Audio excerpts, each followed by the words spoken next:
Praise the Lord. Thank you guys. Semua rekan-rekan yang melayani, thank you. Haleluya. Praise the Lord. Shalom. Untuk seluruh jemaat, juga rekan-rekan yang beribadah melalui live streaming online. Shalom. Haleluya. Senang kembali berjumpa dengan teman-teman. Setelah 1 minggu pastor minggu lalu berada di Taiwan, saudara ya. Jemaat Kristus di IFJF di Taiwan sudah ada sejak tahun 97. Praise the Lord, tahun 97. Terakhir pastor ke sana bersama dengan Pastor Lucy mungkin 2017 atau 2018 kami terakhir di sana ya. Jadi 6 tahunan yang lalu kami kunjungi dan kali ini kami berkunjung ke sana dan terus melihat pekerjaan Tuhan yang terus Tuhan tambahkan. Saudara, jemaat Tuhan di Taiwan itu tahun 97 kita mulai di sana. Tahun 97 ada seorang yang pelajar masih berumur mungkin 23, 24 pada waktu itu. Cinta Tuhan luar biasa. Dia bertobat di Semarang. Dia kemudian oleh orang tuanya dia disekolahkan di Taiwan. Tapi dia cinta Tuhan. Dia ingin cinta yang dia rasakan dari Tuhan itu boleh terbagi kepada orang lain. Akhirnya dia mulai berdoa dan mulai menjangkau teman-teman kuliah di sana. Ada 2 di Taichung itu ada 2 tempat kuliah yang besar, saudara ya. Dia mulai jangkau tapi memang tidak mudah. Waktu pastor datang ke sana ada cuma kurang lebih 4 orang 5 orang. Ya kita layani. Mahal biaya ke sana ke Taiwan, mahal ya. Tetapi karena manusia berharga di mata Tuhan. Tuhan bilang jangkau ke sana. Kita pastor dengan Pastor Denny berangkat ke sana. Dan kita mulai pelayanan bersama dengan satu brother Aman, student saudara. Cinta Tuhan luar biasa ya. Nah dari 4 orang ya, setahun mungkin pastor bisa 2 kali ke Taiwan selama 3-4 tahun pertama perintisan jemaat Kristus di IFJF di Taichung itu. Kemudian setelah brother Aman lulus kuliah dia berangkat balik Indonesia untuk bantu orang tua ya. Pastor teringat satu jemaat yang bertobat di Jepang, yaitu Hendra yang sekarang menjadi Pastor Hendra di Taichung saudara dan di Kaohsiung. Dan beliau bertobat di sini di Jepang di Tokyo. Dan setelah berapa tahun beliau memutuskan untuk balik Indonesia, nyampe Indonesia ada jamahan Tuhan. Dan dia memutuskan untuk sekolah Alkitab. Nggak tahu mesti ngapain tapi dia sekolah Alkitab. Selesai sekolah Alkitab ternyata memang Tuhan sudah siapkan. Waktu selesai dia sekolah Alkitab, tahu-tahu brother Aman mau pulang ke Indonesia. Dan akhirnya pastor teringat dengan Pastor Hendra dan mengajak dia mau enggak diutus ke Taichung. Pastor gimana caranya? Saya bilang Taiwan tidak mudah dapat visa, jadi kamu belajar dulu. Jadi diutus belajar sebagai student sambil menggembalakan di sana. Pelan-pelan dari jemaat pada waktu itu saya utus sekitar 10 orang, mulai bertambah dan akhirnya beliau juga diberikan seorang istri lulusan sana. Dan jemaat silih berganti karena sama seperti di Jepang. Di Taiwan itu orang yang bekerja, orang yang orang yang pelajar, jadi perputarannya luar biasa. Jadi jemaat bisa ada saat ini 50, tahun depan bisa ada cuma 20, 15 orang, begitu saudara ya. Jadi menggembalakan tidak mudah. Terakhir waktu zaman masa COVID itu tidak mudah. Banyak orang yang tidak bisa masuk ke Taiwan, tapi setelah masa COVID mulai berakhir, Taiwan mulai dibuka. Dan setahun yang lalu Pastor Hendra mulai jangkau lagi jiwa-jiwa ke universitas lagi ya. Karena banyak sekolah tertutup pada waktu itu, gak boleh orang luar masuk. Menjangkau lagi, ada care group, ada ibadah-ibadah di rumah pelan-pelan dijangkau. lewat lewat Zoom, lewat berbagai cara. Dan ajaib, kami datang ke sana di Taichung, di tempat kebaktian itu ada dua. Ya. Satu dekat sekolahan yang memang dulu kita pakai sejak dulu di gereja Lutheran di situ gedungnya. Kita pakai, mereka ibadah pagi, kita ibadah siang sama seperti ini di Jepang sini. Gereja Narimasu ibadah pagi, siangnya kita ya. Di Taichung di bagian ibadah di Fengxia di sana itu juga model begitu, paginya ibadah gereja Lutheran bahasa Chinese, kemudian siangnya jemaat Kristus AFJF kita berbahasa Indonesia, tapi juga disediakan bahasa Chinese karena ada anak-anak yang lahir di sana yang cuma ngerti bahasa Chinese, saudara ya. Jadi kita menyediakan penterjemah juga, luar biasa. Jemaat di sana, anak-anaknya Pastor Hendra belajar menerjemahkan ya, dan jemaat menerjemahkan juga. Dan kita bersyukur untuk anugerah Tuhan. Di sana sekarang ini ada di Fengxia itu mungkin ada 120 jemaat, 140 mungkin. Ya. Jadi waktu kita ibadah itu di bawah penuh, di begini mereka ada di lantai 2, saudara. Jadi yang di lantai 2 bisa lihat karena apa? Karena ada kaca ya, bisa melihat kita. Jadi mungkin sekitar 140-an. Ya. Bersyukur mereka cinta Tuhan, mereka haus mendekat kepada Tuhan, haus firman Tuhan. Juga kita bersyukur kebaktian yang dulu kita jangkau pada zaman-zaman 20 tahun yang lalu pastor di sana ya, yaitu di dekat stasiun pusat kota dari Taichung. Ternyata sekarang kita bisa jangkau lagi, jemaat di sana kurang lebih ada 70-80 orang. Ya. Puji Tuhan untuk anugerah Tuhan, dari yang kecil kita bergumul terus, dan sekarang Tuhan bawa sampai 140, 150, dan luar biasa sekarang juga ada ibadah lagi di kota Kaohsiung. Kaohsiung itu 200 km kurang lebih dari kota Taichung. Jadi jauh sekali. Lebih jauh dari sini ke Warai. Lebih jauh lagi, saudara. Bawa mobil 2,5 jam, 3 jam ya.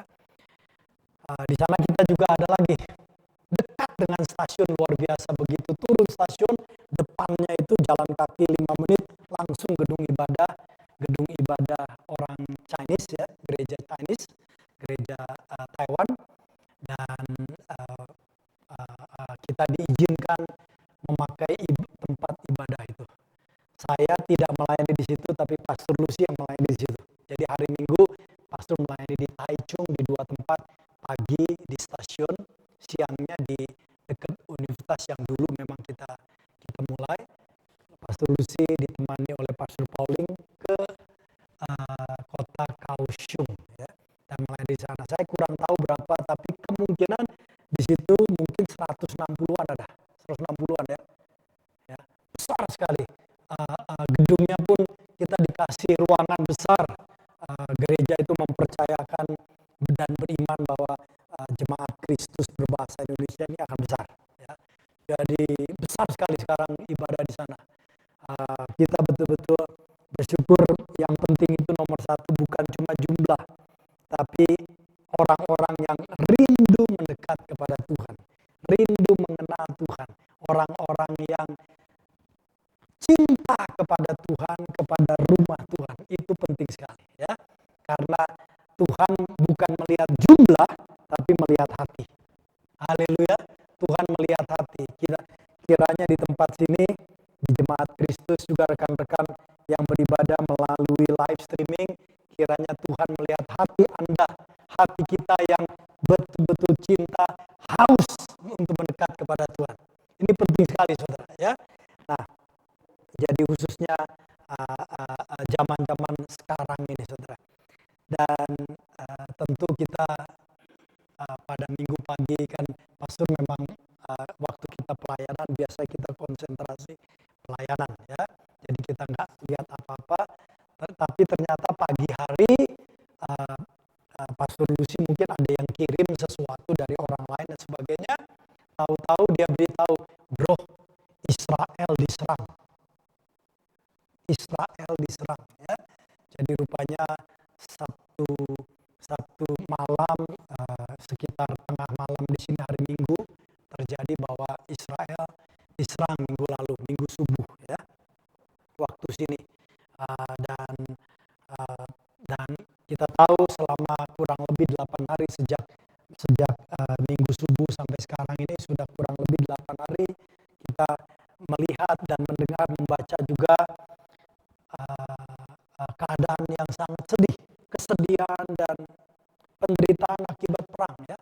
Dengan adanya teknologi media sosial yang canggih sekarang ini bisa melihat orang-orang yang menderita luar biasa akibat perang itu, bisa melihat bagaimana satu gedung dibom, kemudian bisa melihat orang-orang yang sedang happy-happy di bawah ditembakin dari atas, saudara, ya. Mengerikan, ya. Keadaan yang sangat meringan. 8 hari ini penuh dengan kesedihan, penuh dengan penderitaan akibat perang, khususnya di daerah Israel sana, ya, dan Gaza.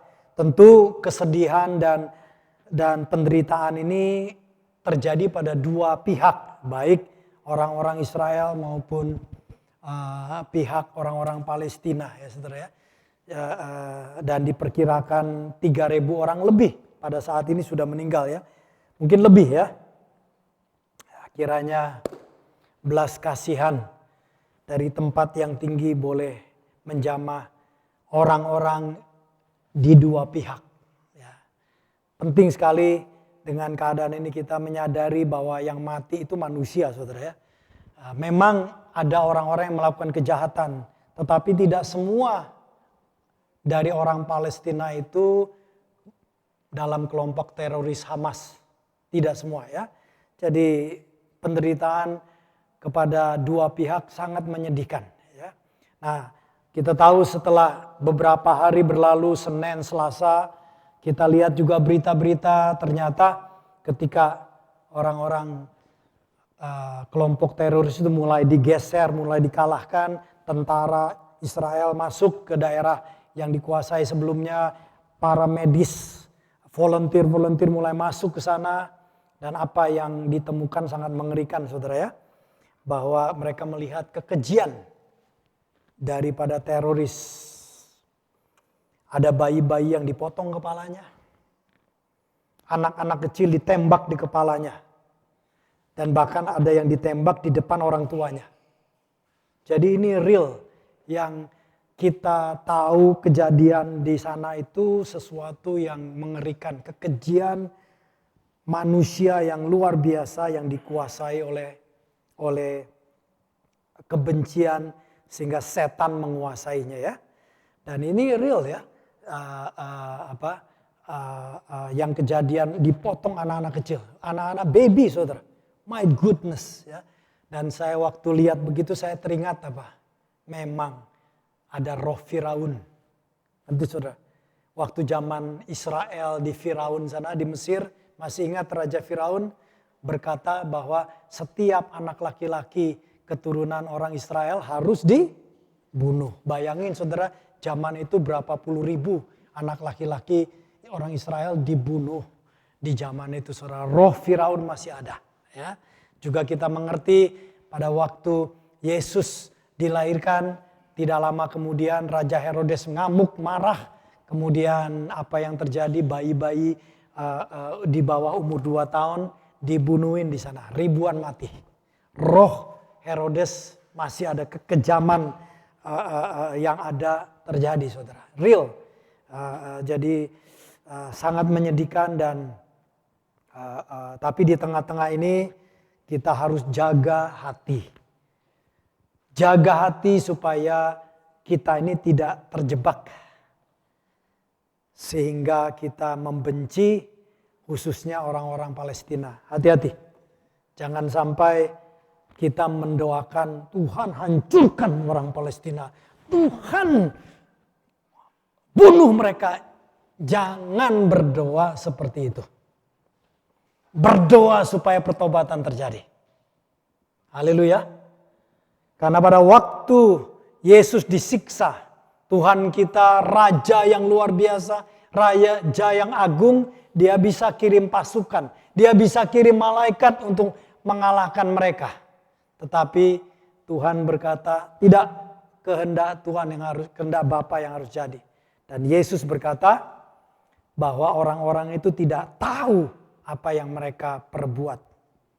Jadi para teroris ini sebenarnya tidak tahu, tidak sadar atau disesatkan bahwa mereka ini sudah ditunggangi oleh iblis sehingga menjadi manusia yang kejam. Ngeri saudara. Tapi saya percaya kalau hati bertobat pasti ada keselamatan. Haleluya.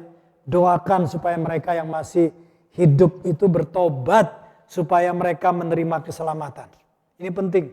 Jangan sampai kita ini mendoakan yang timbul dari kebencian. Jangan. Tidak boleh. Haleluya. Kalau kita pengikut Yesus, kita harus berdoa dari hati yang remuk, dari hati yang mengasihi. Ya, amin saudara. Sebab Tuhan itu Tuhan yang maha baik.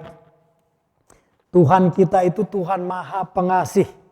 Tuhan kita itu tidak menghendaki sekalipun seorang jahat untuk mati di dalam dosanya. Tidak, saudara. Tidak menghendaki. Nah, kita boleh bersyukur kita punya Tuhan yang seperti itu. Berikan tepuk tangan buat Tuhan kita.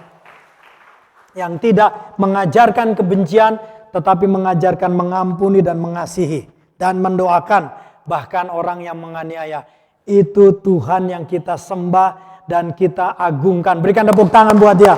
Amin. Thank you Lord. Thank you Lord. Thank you Lord. Saudara, perang di Ukraina ini selain daripada kejadian ini sudah 1,5 tahun lebih sudah perang di Ukraina ya, dan belum selesai. Ya, kita dengar minggu lalu kejadian yang sangat serius dan saudara benar-benar sesuatu yang tidak mudah. Tidak mudah. Israel bilang kalau mereka tidak melepaskan para tawanan, para sandera. Saat ini ada kurang lebih 150 orang disandera. Yang disandera itu bayi-bayi, orang-orang tua yang sudah jompo-jompo yang pakai kursi roda. Saya tahu dari mana. Itu di foto-foto. Kan mereka yang nangkep itu kan dengan bangga kasih tahu kita sandera nenekmu ini. Bahkan mereka mengambil handphonenya dan kasih tahu di TikTok ya, nenek-nenek itu bayi-bayi. Saudara kan lihat itu di news. Bayi dipegang dengan badan tentara sana yang pakai senjata. Ya. Ini Israel bilang lepaskan mereka. Dan kalau tidak dilepaskan, kali ini kemungkinan besar memang Israel akan masuk ke sana, saudara ya. Dan kita tidak tahu apa yang terjadi selanjutnya karena ini sudah politik dunia. Ya. Amerika kalau Anda tahu sudah membawa Perancis sudah masuk itu kapal induknya ke wilayah sana. Dan Soviet sudah ngomong-ngomong tentang keadaan dan sebagainya.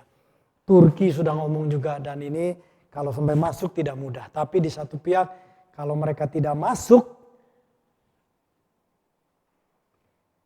mereka juga akan dihancurkan oleh dunia di sana, saudara ya.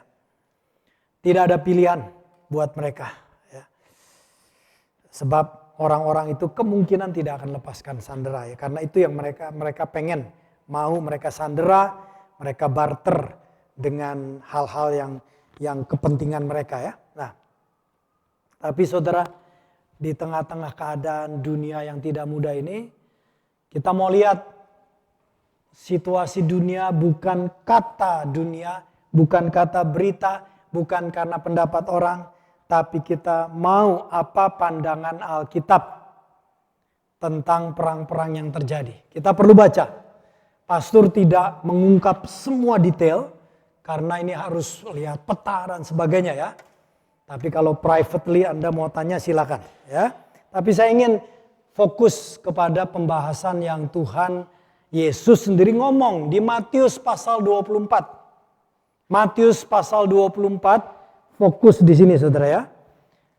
Kita tidak kemana-mana tapi fokus pada bagian itu yang Tuhan bahas. Garis besarnya. Pembahasan di Matius pasal 24. Kita mulai baca ayat 3 sampai ayat 14. 12 ayat ini kita baca pelan-pelan ya. Nanti kita belajar pembahasannya. Ayat 3 kita mulai. Ketika Yesus duduk di mana? Di atas Bukit Zaitun. Datanglah murid-muridnya kepadanya untuk bercakap-cakap sendirian dengan dia. Kata mereka, katakanlah kepada kami, bila manakah itu akan terjadi dan apakah tanda kedatanganmu dan tanda kesudahan dunia. Ayat 4, jawab Yesus kepada mereka, waspadalah supaya jangan ada orang yang menyesatkan kamu. Sebab banyak orang akan datang dengan memakai namaku dan berkata, akulah Mesias. Dan mereka akan menyesatkan banyak orang.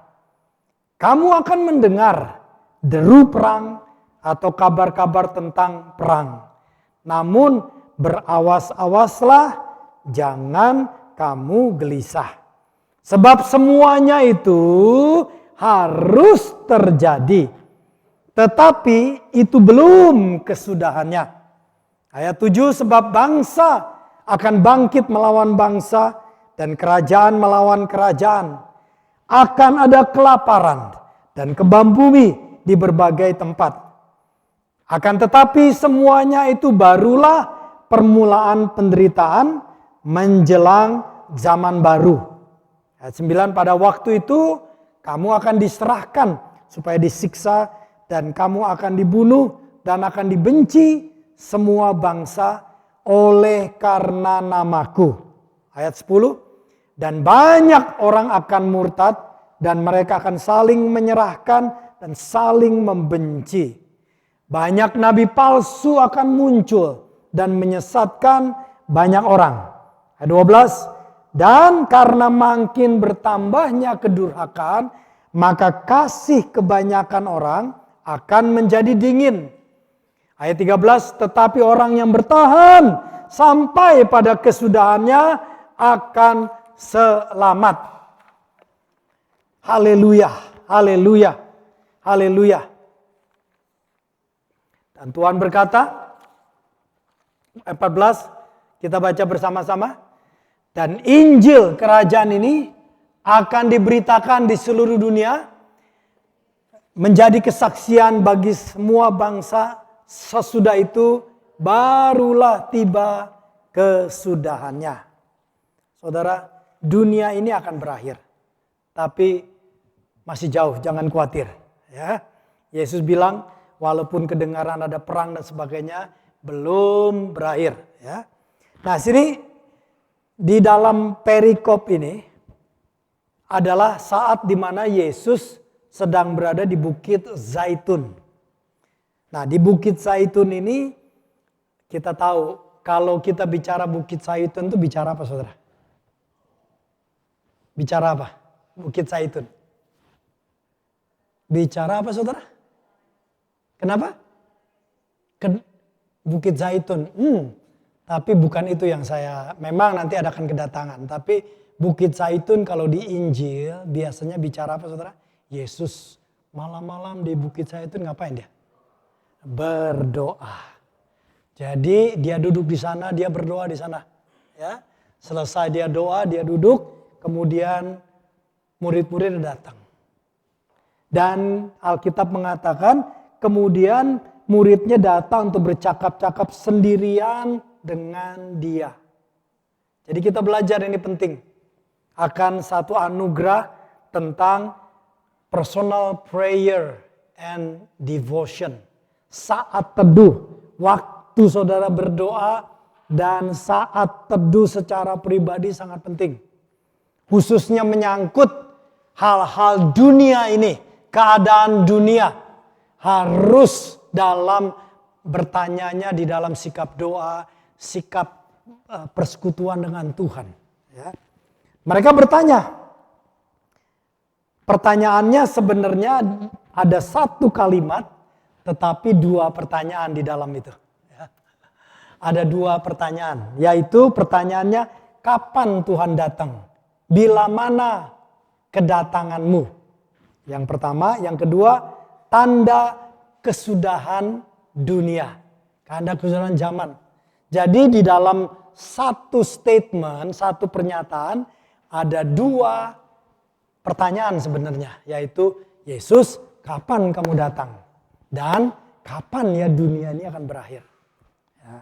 Nah, itu garis besar yang luar biasa Tuhan berikan pernyataan di dalam Alkitab, kedatangan Tuhan dan kesudahan dunia. Jadi tidak sama ya, kalau Anda baca menggali lebih banyak tentang firman Tuhan di kitab lain dan kemudian di kitab Wahyu, sebelum kedatangan Tuhan dan akhir zaman itu banyak situasi demi situasi. Tetapi garis besarnya Tuhan memberikan di dalam perikop ini, saudara. Ketika mereka bertanya, kapan Tuhan Yesus datang dan kapan dunia ini, zaman ini akan berakhir. Dan Yesus menjawab sederhana, ya, dengan jawaban dia beritahu tentang keadaan dunia. Jadi sini belajar, kalau saudara ingin tanya dunia, keadaan dunia ini, hati-hati dengan berita dunia. Hati-hati pendapat-pendapat orang. Lebih baik masuk ke dalam kamarmu, berdoa, dan mulai baca Alkitab. Tanya sama Tuhan. Karena Tuhan yang menciptakan langit, bumi, dan segaranya. Dia Tuhan yang mengatur segala zaman. Amin, saudara. Jadi hati-hati kalau keadaan dunia ini, baik saat ini dengan keadaan khususnya dengan keadaan di Israel, saudara. Oh, begitu banyak jutaan, puluhan juta manusia, terjadi satu bara api, yang satu pro luar biasa, yang satu pro pihak yang lain, sampai mengerikan, saudara. Sampai betul-betul hal-hal yang tidak perlu. Ini kejadian, saudara, beberapa hari yang lalu di London. Ini kejadian, saudara, ya. Itu ada di berita di London itu, saudara. Ini ada dua wanita. Ini imigran. Orang imigran, nggak tahu dari negara mana, tapi jelas imigran. Dan di center itu karena ada orang melihat mereka sedang merobek poster-poster di stasiun. Ya. Posternya itu apa? Memberitahu kami kehilangan anak, baby. Dikasih tahu fotonya tuh baby. Dan bila menemukannya tolong informasi kantor polisi ini. Nah, masalahnya babynya ini namanya adalah nama Israel. Jadi dua wanita itu tiba-tiba itu bisa marah sekali dan cabutin semua poster-poster itu, saudara. Karena wanita itu anti-Israel. Saya pikir, sampai begitunya, saudara. Ya, ini baby hilang, kalau boleh ditemukan kan senang, saudara. Malah sengaja kalau bisa jangan pernah ditemukan. Jadi kebencian yang betul-betul sudah merasuk luar biasa. Ya. Nah, mereka mengekspresikan sampai begitu, ya, hal-hal yang menyedihkan. Ya. Nah,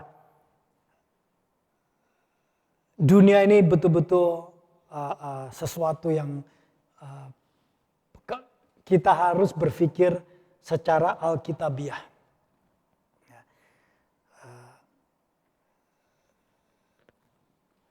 Anda mungkin tanya, Pastor, gimana sih doain? Hati saya kesel tuh lihat keadaan gitu. Saya berdoa, saudara. Dengan keadaan itu saya berdoanya gini. Tuhan, aku berdoa kerajaan-Mu datang ke dalam situasi ini. Kehendak-Mu jadi, Tuhan. Aku berdoa belas kasihan-Mu kepada baik orang-orang yang menderita di Israel, juga orang-orang menderita di Palestina, saudara. Penderitaan itu nggak mudah, saudara. Ya, Pastor doain dan terakhir saya doain bahwa supaya mereka bertobatlah. Orang yang belum kenal Tuhan itu bertobat, terima Tuhan. Ya. Jadi kalau kita ini memandang keadaan sekarang dengan pendapat dunia atau pendapat-pendapat di berita, kita bisa panas hati. Anda bisa mendoakannya, Tuhan hancurkan itu, Tuhan bunuh itu, Tuhan gini. Wah saudara, hati-hati jangan sampai berdoa karena timbul dari kebencian. Berdoa harus keluar dari hati yang mengampuni. Berdoa harus keluar dari hati yang berbelas kasihan. Haleluya. Hati-hati. Ini masa yang tidak mudah, saudara. Dengan segala macam jutaan komen yang berterbangan saat ini di internet, ya. Mungkin bukan cuma jutaan, billion komen-komen penuh dengan kebencian. Ya. Nah, hati-hati. Nah, kita mau belajar dari firman Tuhan, saudara. Dan Tuhan memberitahu pernyataan yang luar biasa di ayat 6. Kamu akan mendengar deru perang dan kabar-kabar tentang perang. Kamu akan dengar. Bangsa-bangsa akan bangkit melawan bangsa lain, ya. Kerajaan melawan kerajaan. Akan kamu dengar, kamu akan tahu. Dan pernyataan Yesus yang membuat saya terbuka. Yesus berkata di ayat 6, semuanya itu harus terjadi. Ada perkataan harus terjadi. Artinya saudara, manusia berusaha untuk menciptakan kedamaian. Baik kedamaian negara khususnya, ya. Tetapi Yesus sendiri berkata, perang itu akan terjadi. Perang itu akan terjadi. Bukan berarti sembarangan negara-negara berperang, tidak.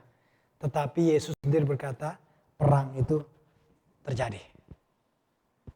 Jadi jangan heran keadaan yang sekarang, baik di Israel, dan apakah habis ini akan merembet kemana-mana, kita tidak tahu. Kita berharap kalau bisa jangan, tetapi kita tidak tahu. Ya. Nah, kita tidak tahu saudara. Yang pasti adalah perang itu terjadi antar negara, antar bangsa. Walaupun sebagian bangsa berusaha melakukan perdamaian, tetapi akan terjadi peperangan itu. Ya. Nah, bagaimana kita ini hidup di hari-hari menanti kedatangan Kristus dan juga menghadapi akhir zaman. Karena ini kan dua pertanyaan yang diajukan oleh muridnya. Kapan kamu datang Tuhan Yesus? Dan kapan berakhirnya dunia ini, zaman ini berakhir kapan? Nah, saya bersyukur bahwa Tuhan memberitahu gimana sih kita hidup di hari-hari menanti kedatangan Kristus dan hidup di hari-hari akhir zaman. Kita tidak tahu apakah akhir zaman tiba pada kedatangannya pada zaman kita, pada zaman saya masih hidup, atau zaman anak Anda, anak kita, atau cucu kita tidak tahu. Tetapi kita perlu memperhatikan apa yang Yesus katakan supaya kita ini bisa menghadapi hari-hari kedatangan Kristus dan hari-hari akhir zaman. Juga kita bisa mengajarkan, mendidik anak-anak kita, cucu-cucu kita. Dan kalau saudara diberikan umur panjang melihat generasi keempat, saya nggak tahu generasi kelima ya. Tapi kalau generasi masih mungkin Anda melihat, kita melihat masih mungkin ya. Haleluya. Nah, satu yang kita belajar, bagaimana hidup di hari-hari menanti kedatangan Kristus di akhir zaman ini. Satu, yaitu saya minta itunya apa? PowerPoint ya. Kita lihat. Satu, kita baca bersama-sama 1, 2, 3. Percaya, belajar, dan kuasai kebenaran firman di Alkitab. Kenapa saya tuliskan begini? Karena Yesus ngomong di ayat 4 dan 5. Waktu mereka bertanya, gimana nih? Kapan kamu datang? Kapan akhir dunia berakhir? Ayat 4 dan 5, firman Tuhan berkata, waspadalah supaya jangan ada orang yang menyesatkan kamu. Sebab banyak orang akan datang dan memakai namaku dan berkata, akulah Mesias, dan mereka akan menyesatkan banyak orang. Ayat 11 dituliskan, Yesus kembali berkata, banyak nabi palsu akan muncul dan menyesatkan banyak orang. Jadi masa-masa kedatangan Tuhan dan nanti akhir zaman itu akan semakin banyak yang disebut penyesatan. Baik itu secara orang yang dirinya mungkin mempunyai kuasa dari setan sehingga dia bisa melakukan mujizat atau bisa melakukan sesuatu atau pengajaran-pengajaran yang mempengaruhi orang luar biasa atau organisasi-organisasi yang menyatakan diri kalau kamu join kita, kalau kamu dukung kita, maka kamu akan selamat. Kira-kira begitu ya. Ini akan banyak dan menyesatkan banyak orang. Artinya penyesat-penyesat itu akan memakai sesuatu yang asli tapi ditirukan. Ya. Saya sering memakai istilah ini, saudara. Kenapa orang yang membuat duit palsu tidak pernah nukerin duitnya di bank? Kenapa, saudara? Ya, sederhana. Karena orang bank setiap hari pegang yang asli. Apalagi waktu zaman duit belum bisa dilihat pakai mesin. Zaman sekarang mungkin lebih mudah ya. Orang yang baru kerja seminggu aja bisa menemukan duit palsu karena pakai alat. Ya. Tetapi zaman belum itu, bagaimana caranya? Yaitu karena staf bank setiap hari pegang yang asli. Kalau Anda pegang firman Tuhan, kebenaran yang sesungguhnya setiap hari, tidak akan mudah penyesat masuk ke dalam kehidupan Anda. Haleluya. Makanya percaya Alkitab. Belajar Alkitab dan kuasai kebenaran firman Tuhan. Doktrin-doktrin yang sehat, kuasai saudara. Ya. Saudara belajar Alkitab bukan harus jadi pendeta. Tetapi demi kebaikanmu sendiri. Karena satu hari akan ada masa di mana penyesatan begitu banyak. Sehingga banyak orang bisa disesatkan. Ya. Nah, hati-hati. Jadi hati-hati bila ada orang yang mengatasnamakan saya hamba Allah. Ya, apalagi zaman sekarang ini banyak sekali di TikTok lah, di YouTube. Orang tuh bisa di rumahnya sendiri ngomong enak saja saudara. Ngomong duduk aja di rumahnya dan buat pernyataan-pernyataan yang wah-wah. Atau yang dianggap wahyu yang baru. Atau semakin kontroversi sekarang makin viral. Ya, bahkan kadang-kadang saking viralnya pernyataan itu diterima. Dibenarkan. Hati-hati. Saya bilang hati-hati. Jangan karena viral, jangan karena di like oleh 10.000 orang. Itu benar. Hati-hati. Hati-hati. Saya mau beritahu karena pastor gak bisa ngomong apa-apa. Yesus sudah ngomong. Akan datang penyesatan yang luar biasa saudara. Dan roh penyesat itu tidak pilih-pilih. Dia sikat siapapun yang tidak memegang kebenaran. Menguasai kebenaran firman. Hanya firman Allah yang menjadi filter yang bisa membedakan mana yang benar, mana yang salah. Hati-hati saudara. Termasuk hamba Tuhan lulusan MTH, dokter teologi, hati-hati. Hati-hati. Kalau mulut Rasul Petrus, Rasul yang sudah dekat dengan Yesus, yang jalan di atas air, mulutnya masih dipakai sama setan. Apalagi dokter teologi. Hati-hati. Kalau saudara merasa sesuatu dari saya nggak benar, cek lagi. Cek di Alkitab. Amin saudara. Cek, hati-hati. Cek hati-hati. Karena Yesus sendiri bilang, begitu ditanya tentang akhir zaman, Tuhan tidak menjabarkan macam-macam, dia cuma berkata, hati-hati, banyak penyesat. Jawabannya begitu saudara. Yang pertama kali bingung gak saudara?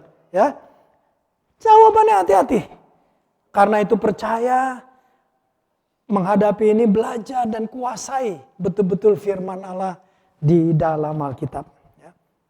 Kalau Anda mulai terganggu dengan viral-viral yang dianggap hebat itu dan Anda bingung, saya open, Anda kontak, kita diskusi. Ya. Jangan segan saudara. Yang kedua dari pernyataan Yesus di perikop ini tentang bagaimana menghadapi hari-hari kedatangan Kristus dan akhir zaman. Yang kedua, jaga hati dan pikiran agar tidak gelisah. Jaga hati dan pikiran agar tidak gelisah. Yesus berkata di ayat 6, kamu akan mendengar deru perang atau kabar-kabar tentang perang. Namun berawas-awaslah, jangan kamu gelisah. Ada kegelisahan yang luar biasa semakin dekat kedatangan Kristus ya. Nah, kalau Anda mau sekolah dan tidak tahu jurusan mana berdoa, siapa tahu mungkin ini jurusan psikologi dan psikiatris. Karena semakin kedatangan Tuhan, semakin banyak orang gelisah. Ya. Semakin banyak saudara. Ya. Nah, Yesus bilang, ya, hati-hati. Karena ini bisa kegelisahan yang luar biasa. Jangan gelisah. Jaga hati dan pikiran kita. Jangan sampai kita gelisah, saudara. Saudara, kemudian Yesus berkata juga, kenapa bisa gelisah? Akan ada di ayat ayat 7, bangsa-bangsa akan bangkit melawan bangsa-bangsa dan kerajaan melawan kerajaan. Akan ada kelaparan dan gempa bumi di berbagai tempat. Kan ada saudara, nanti dengar kelaparan di sini, kelaparan di situ, gempa di sini, gempa di situ. Bisa gelisah.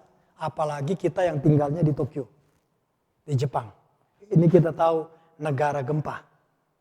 Kalau Anda tidak jaga hatimu tinggal di Jepang ini, kita bisa stres. Gelisah luar biasa. Hati-hati, hati-hati. Akan ada kelaparan. Ada di gempa bumi. Yesus sudah bilang dan pasti akan terjadi. Kelaparan artinya kekurangan. Kekurangan dalam keadaan fisik. Yang dahsyat, saudara. Saya merenungkan, saudara ya. Masa-masa seperti ini adalah masa di mana kita ini perlu kenal Tuhan kita. Dia ini Bapa yang baik, Bapa yang memelihara. Matius berkata kalau burung-burung di udara itu dipelihara oleh Bapa di sorga. Apalagi kita yang diciptakan menurut gambar dan rupa Allah. Pasti dipelihara. Artinya apa saudara? Dari sejak kita sekolah, pastikan bahwa Anda, kehidupan Anda di masa depan, karirmu di masa depan bukan karena engkau lulusan universitas yang hebat. Kalau Anda sekolah di Todai, Tokyo Daigaku, puji Tuhan. Tapi kalau Anda sekolahnya di universitas yang kagak tahu, di mana tuh di ujung Hokkaido sana yang gak kelihatan jelas. Percaya Tuhan bisa kasih makan kita. Haleluya. Jangan mengandalkan titel kita, sekolah kita. Jangan mengandalkan kehidupan kita. Jangan mengandalkan. Andalkan Bapa di sorga. Karena akan ada masa di mana disebut kelaparan yang membuat orang akan gelisah luar biasa. Ketakutan luar biasa. Gempa bumi di mana-mana. Ya. Jangan sampai hati kita dan pikiran kita nih begitu gelisah. Ya. Saudara, saya bersyukur bahwa pastor, Anda tahulah saya nggak malu karena ini firman Tuhan. Kita bersama-sama belajar dan pastor boleh melewatinya, pastor melakukan perpuluhan. Ya, di Alkitab ditulis, saya ajarkan anak-anak melakukan perpuluhan. Dan by the grace of God, saya mengajarkan di gereja ini perpuluhan. Kenapa saudara? Kenapa kita mau belajar membangun karakter percaya? Sebab kalau nanti kelaparan masa itu datang dan Anda masih hidup,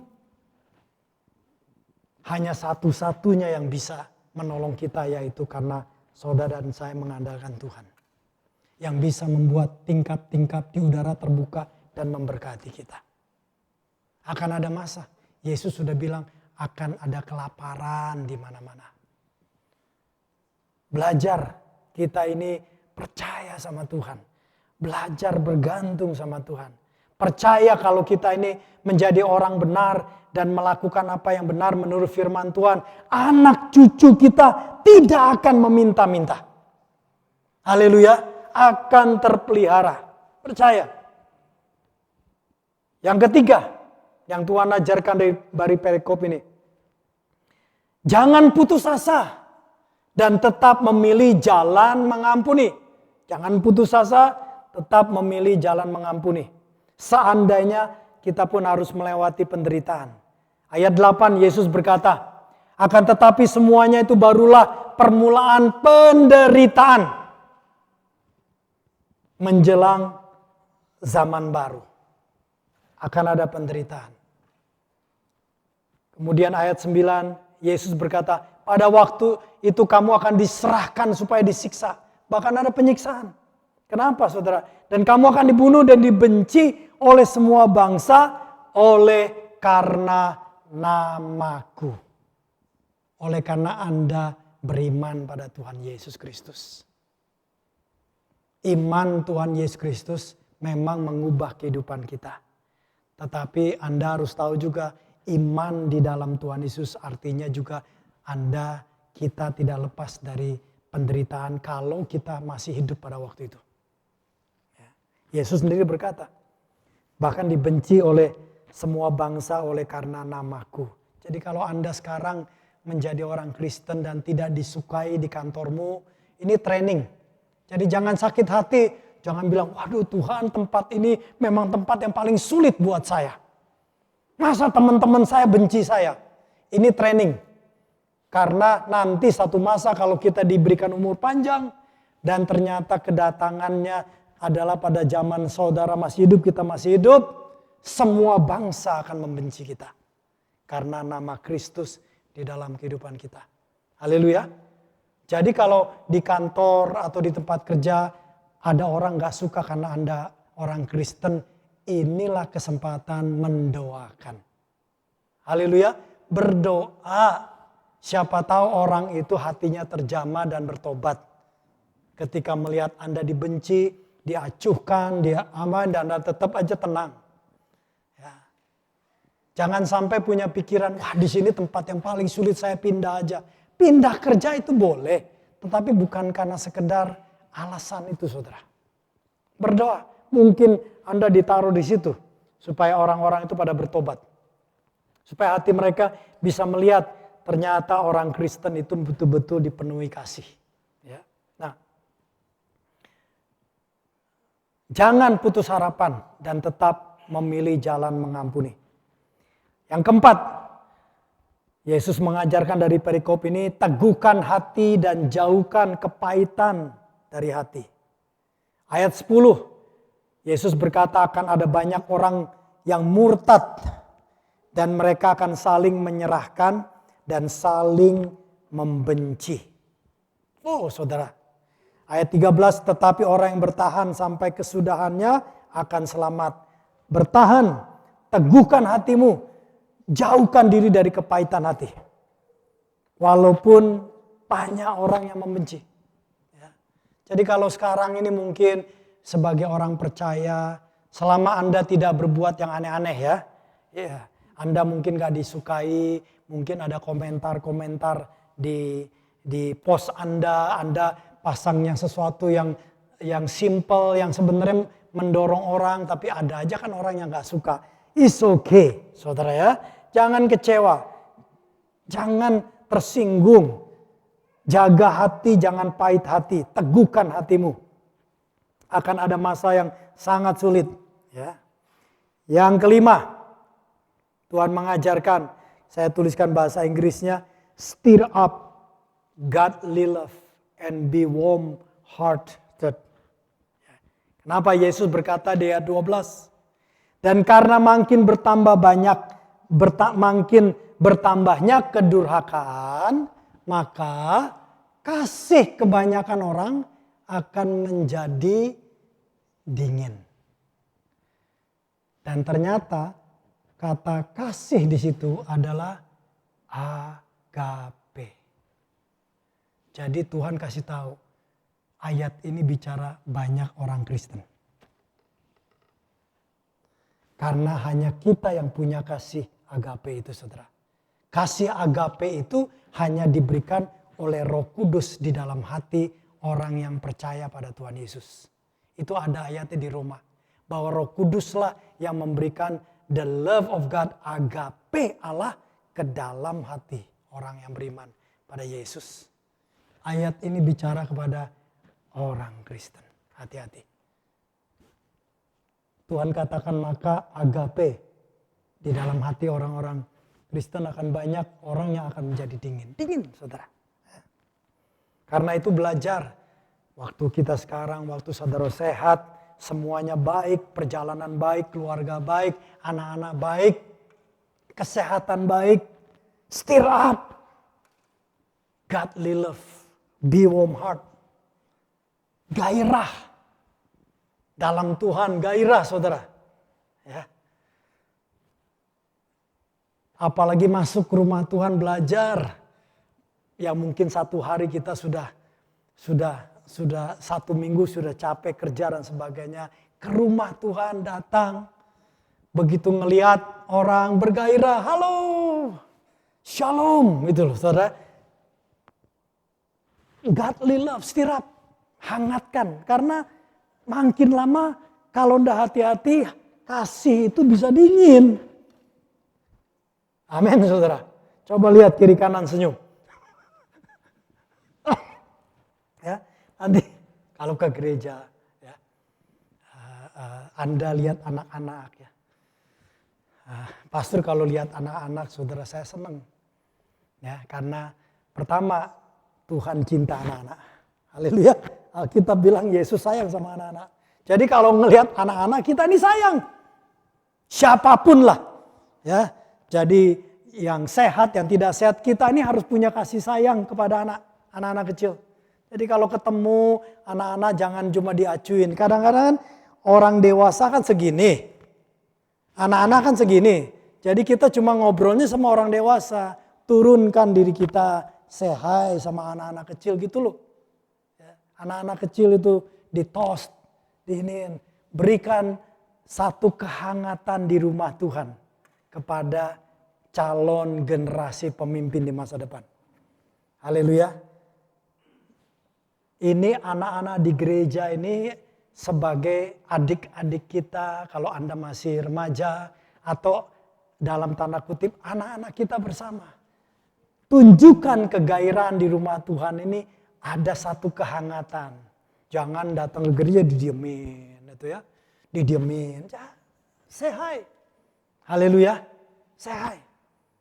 Karena ini harus dijaga. Tuhan katakan bahwa karena makin bertambah banyak kedurhakaan, maka kasih agape dari dalam kebanyakan orang-orang Kristen itu akan menjadi dingin. Karena agape hanya ada di dalam orang yang percaya pada Yesus. Bisa dingin saudara.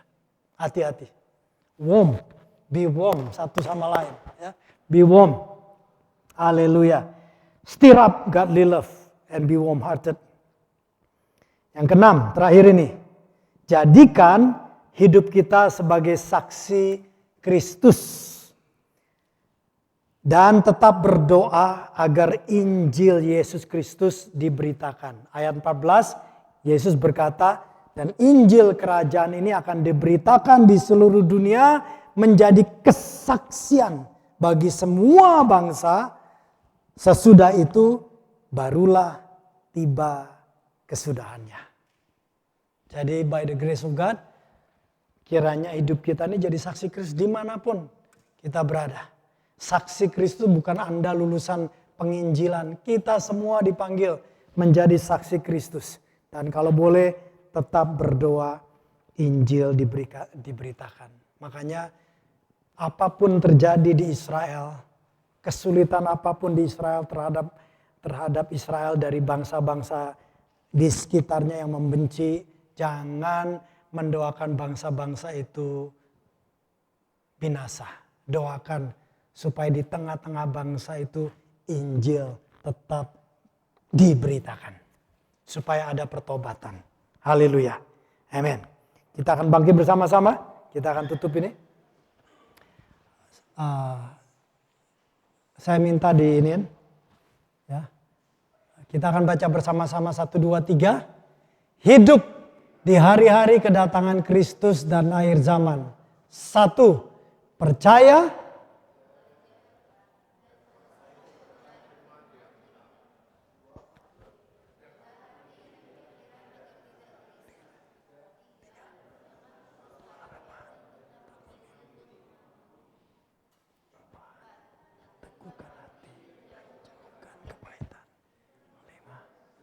Stir up God in love and be warm-hearted.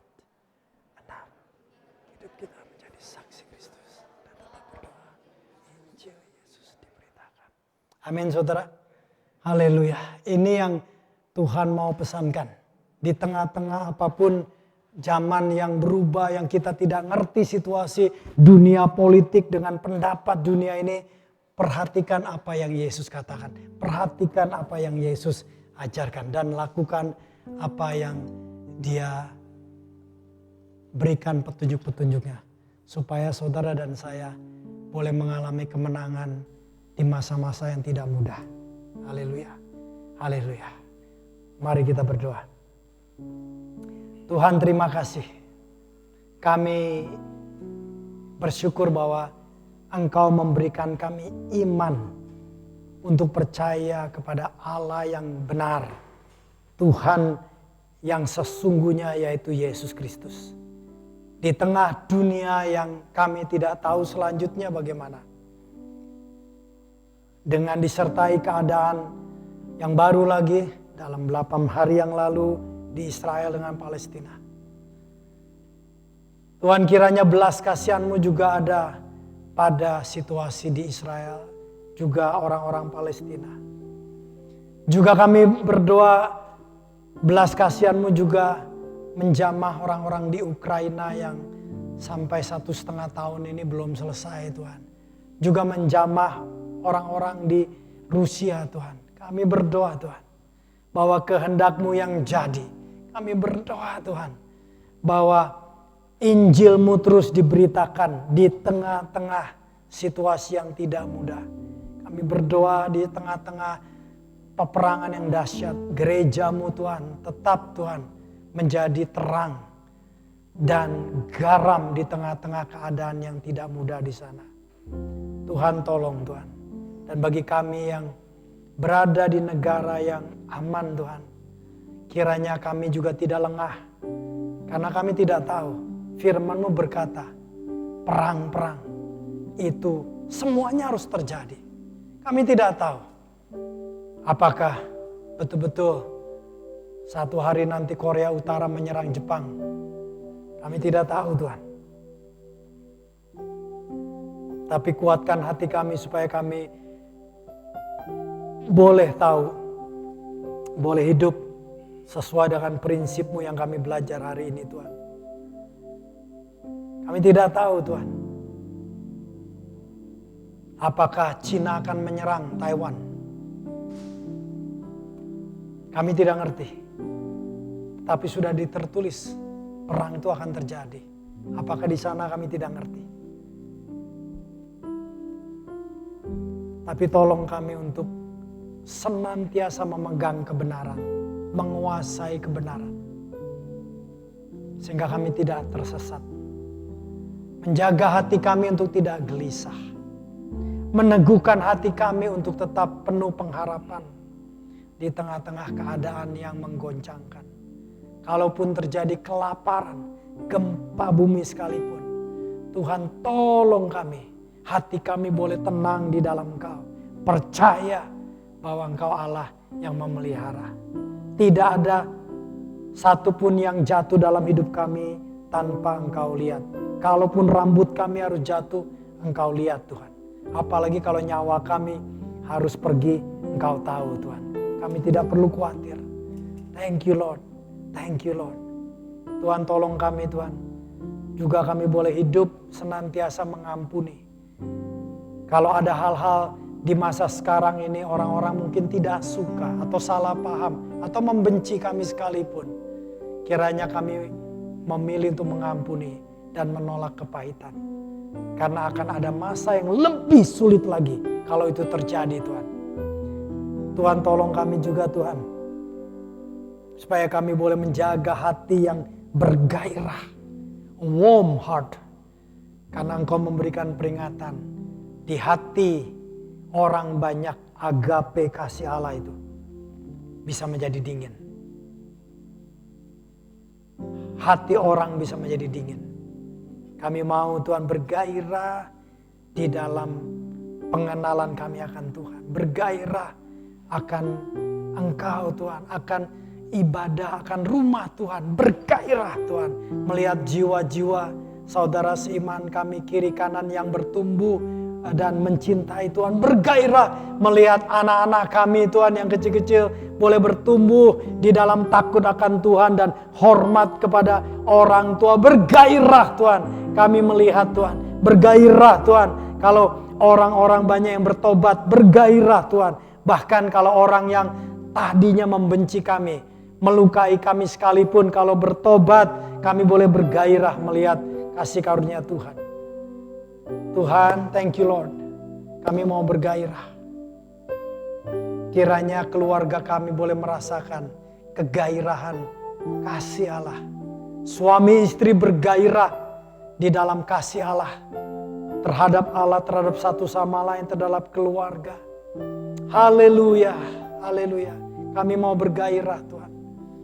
Kami mau be warm hearted Tuhan. Thank you Lord. Thank you Lord. Dan kami mau hidup kami boleh menjadi saksi Kristus. Pakai kami dalam kelemahan kami sekalipun. Kami boleh menjadi bejana. Orang-orang boleh melihat kasih karunia Tuhan melalui hidup kami. Dan kalau boleh, pakai hidup kami, mulut kami untuk memberitakan Injil kepada mereka juga. Terima kasih Tuhan. Terima kasih Tuhan. Di dalam nama Tuhan Yesus Kristus, kami percaya Engkau Tuhan yang berkuasa. Engkau Tuhan yang punya rencana.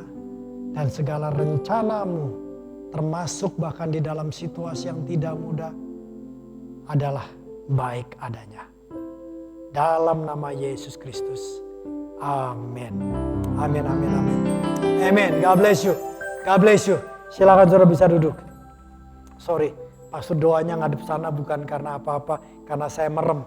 Saya nggak sadar saya ke sana ya. Praise the Lord.